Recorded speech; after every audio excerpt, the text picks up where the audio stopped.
A Socialite's Abduction. Western Destinies. By Blythe Carver. Chapter 1. Matilda Holbrook, known as Mattie to her friends and family, looked around the large room at the guests. The Holbrook house was large, home to Mattie, her younger brother Franklin and younger sister Lauren, as well as their parents, Judge Carter Holbrook and the respectable Mrs. Abigail Holbrook, who was a master at putting together parties just like this one. Mattie's father had just presided over a big court case, one that decided the fate of two men accused of murder. The outcome had been what everyone considered justice, so a celebration was naturally called for. The room was alive with guests, buzzing with conversation, the clinking of glasses, the fragrance of pomp, circumstance, and money in the air, but all Mattie wanted to do was find Franklin. It wasn't that she wanted to spend more time with her brother, whom she truly did love. It was because she knew he would be with Michael. Michael Knowles, the best-looking boy in all of Bighorn, Texas, their home. It was also home to 7,000 other people, and probably at least a third of them were young men around 21, which was her age. That didn't matter to her. She was sure Michael would win all the prizes, should there ever be a contest for handsome men. He was a newcomer to Bighorn, and Mattie didn't know him well.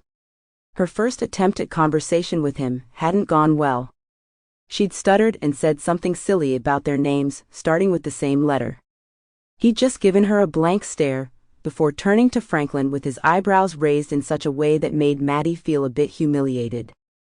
She was determined to try again, and so she was on the hunt for Franklin, who was friends with Michael. She spotted the two young men on the veranda, holding drinks in one hand, the other in their pockets. Michael was talking. They weren't looking at each other.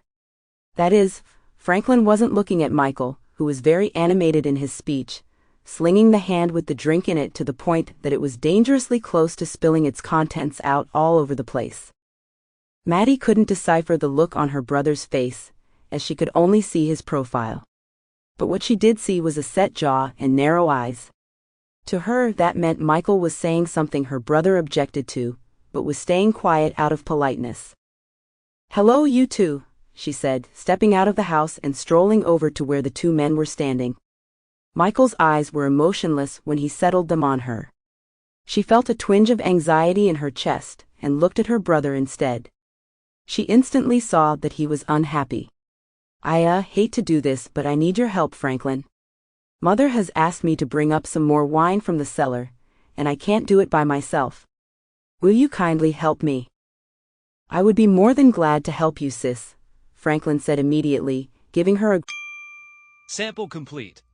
Ready to continue?